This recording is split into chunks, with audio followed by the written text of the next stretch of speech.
Hello बच्चों, let us read this question. This question says an aqueous solution of NaOH having density 1.1 kilogram per decimeter cube contains 0.02 mole fraction of NaOH. Volume of water required to prepare 1 liter 0.5 molar solution of NaOH from V ml solution of NaOH. V is less than 1000 ml.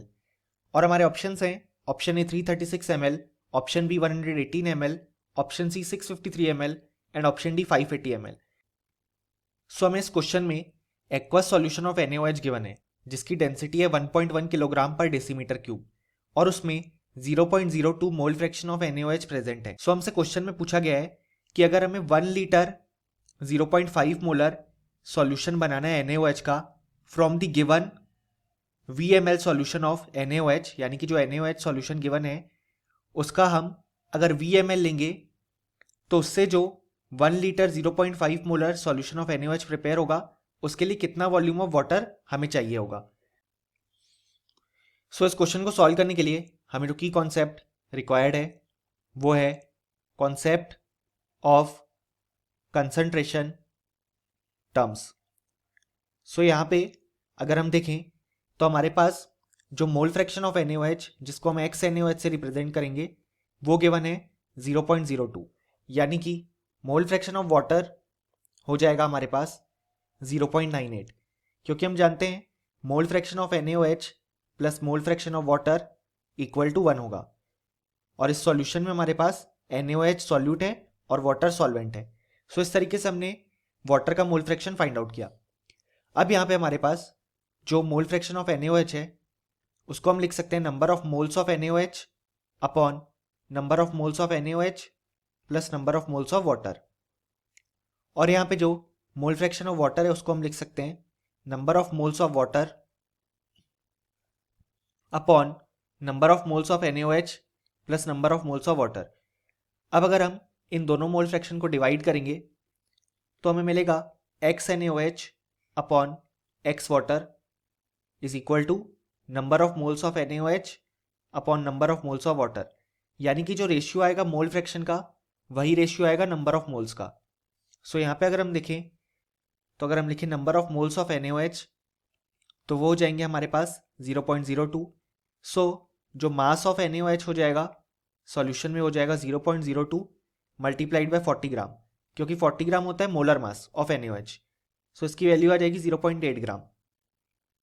अब अगर हम find out करें number of moles of water तो वो हो जाएंगे 0.98, यानी कि अगर हम फाइंड आउट करें मास ऑफ वाटर जो कि सॉल्यूशन में प्रेजेंट है वो हो जाएगा 0.98 मल्टीप्लाइड बाय 18 ग्राम, क्योंकि 18 ग्राम वाटर का मोलर मास होता है, यानी कि 17.64 ग्राम. अब यहाँ से अगर हम लिखना चाहें मास ऑफ सॉल्यूशन तो वो हो जाएगा हमारे पास 0.8 ग्राम प्लस 17.64 ग्राम, यानी कि 18.44 ग्राम. हमें क्वेश्चन में जो डेंसिटी यानी कि रो ऑफ सॉल्यूशन गिवन है वो है 1.1 किलोग्राम पर डेसीमीटर क्यूब, जिसे हम लिख सकते हैं 1100 ग्राम पर डेसीमीटर क्यूब. ऐसा इसलिए क्योंकि हम जानते हैं कि 1 किलोग्राम इज इक्वल टू 1000 ग्राम. अब हम जानते हैं कि जो डेंसिटी है उसको हम लिख सकते हैं मास अपॉन वॉल्यूम, यानी कि जो वॉल्यूम ऑफ सॉल्यूशन आ जाएगा वो आ जाएगा हमारे पास मास अपॉन डेंसिटी. सो मास अभी हमारे पास आया 18.44 ग्राम और यहाँ पे डेंसिटी को हम लिख सकते हैं 1100 ग्राम पर डेसीमीटर क्यूब. सो जब हम इन दोनों को डिवाइड करेंगे तो हमें आंसर मिलेगा 0.01676 डेसीमीटर क्यूब, जिसको हम लिख सकते हैं 0.01676 लीटर, यानी कि वॉल्यूम ऑफ सॉल्यूशन आ गया इतना.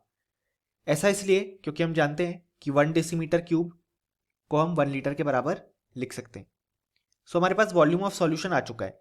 अब अगर हम यहाँ पे molarity of NaOH solution find out करें, यानी कि जो NaOH सॉल्यूशन हमारे पास गिवन है उसका हम मोलैरिटी या बेसिकली कंसंट्रेशन फाइंड आउट करें तो हम लिख सकते हैं वो हो जाएगा number of moles of solute जो कि है यहाँ पे NaOH upon volume of solution in litres. So यहाँ पे मोल्स ऑफ NaOH जैसा कि अभी हमने स्टार्टिंग में देखा हमारे पास है 0.02 और वॉल्यूम अभी हमने फाइंड आउट किया सो वो है 0.01676 लीटर। इसको सॉल्व करने के बाद हमारी जो मोलैरिटी आएगी NaOH सॉल्यूशन की वो आएगी 1.193 मोलर। अब हमसे क्वेश्चन में कहा गया है कि हमारे पास जो ये वाला NaOH सॉल्यूशन है उसका हम VmL लेते हैं, जैसा कि क्वेश्चन में यहाँ पे गिवन है, और उससे हमें प्रिपेयर करना है 1 litre of 0.5 molar solution of NaOH। सो जब हम ऐसा करेंगे तो ड्यूरिंग दिस, यानी कि जब हम इस वाले NaOH सॉल्यूशन से दूसरा NaOH सॉल्यूशन प्रिपेयर कर रहे हैं, तो उस केस में अगर हम इक्विवेलेंट कॉन्सेप्ट अप्लाई करें तो हम लिख सकते हैं कि जो नंबर ऑफ मिली इक्विवेलेंट्स होंगे फॉर NaOH, जो कि आएगा हमारे पास लेटर से सॉल्यूशन 1 से, वो होंगे equal to number of milliequivalents of NaOH, जो कि हमारे पास गिवन सॉल्यूशन जो कि ये वाला है, इसको हम अभी सॉल्यूशन 2 बोल रहे हैं, उससे आएंगे। यानी कि जो नंबर ऑफ इक्विवेलेंट्स होंगे दोनों सॉल्यूशन के लिए वो हमेशा सेम होंगे, क्योंकि दोनों सॉल्यूशन में जो कंस्टिट्यूएंट है वो NaOH ही है।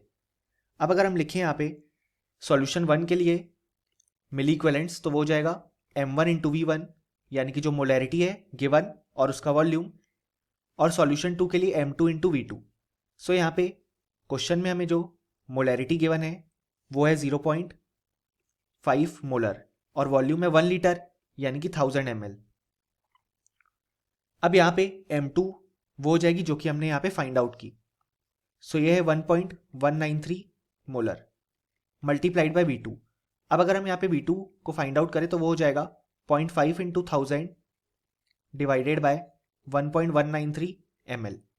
इसको सॉल्व करने के बाद हमें V2 की वैल्यू मिलेगी 419.1 ml। सो ये इतना वॉल्यूम ऑफ हमारे पास जो गिवन सॉल्यूशन NaOH है वो रिक्वायर्ड है, यानी कि हमारे पास 1.193 मोलर वाला NaOH सॉल्यूशन रिक्वायर्ड है। सो उसके हमें 419.1 ml रिक्वायर्ड होंगे। लेकिन हमसे क्वेश्चन में वॉल्यूम ऑफ NaOH नहीं पूछा गया है, हमसे क्वेश्चन में पूछा गया है वॉल्यूम ऑफ वाटर। अब यहाँ पे अगर हमें वाटर का वॉल्यूम फाइंड आउट करना है तो हम देख सकते हैं कि जो रिजल्टिंग सॉल्यूशन प्रिपेयर हुआ है उसका वॉल्यूम है 1000 ml। सो अब उस 1000 ml में से 419.1 ml जो पार्ट है वो NaOH ले लेगा। सो वॉल्यूम ऑफ वाटर हो जाएगा 1000 माइनस 419.1, जिसकी वैल्यू हमारे पास आ जाएगी 580.9 ml। सो ये हमारे फाइनल आंसर हो जाएगा, क्योंकि हमें volume of water find out करना है।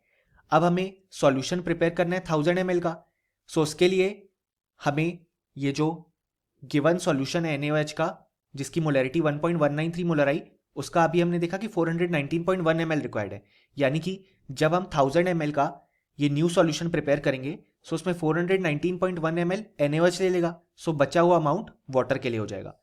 सो अगर हम देखें तो हमारे इस क्वेश्चन के लिए जो करेक्ट ऑप्शन हो जाएगा वो हो जाएगा ऑप्शन डी, क्योंकि ये हमारे आंसर से एकदम आसपास मैच करता है। और फाइनली हम ये बोल सकते हैं कि हमारे इस क्वेश्चन के लिए जो करेक्ट आंसर हो जाएगा वो हो जाएगा option D. Hope you understood it well. Best of luck.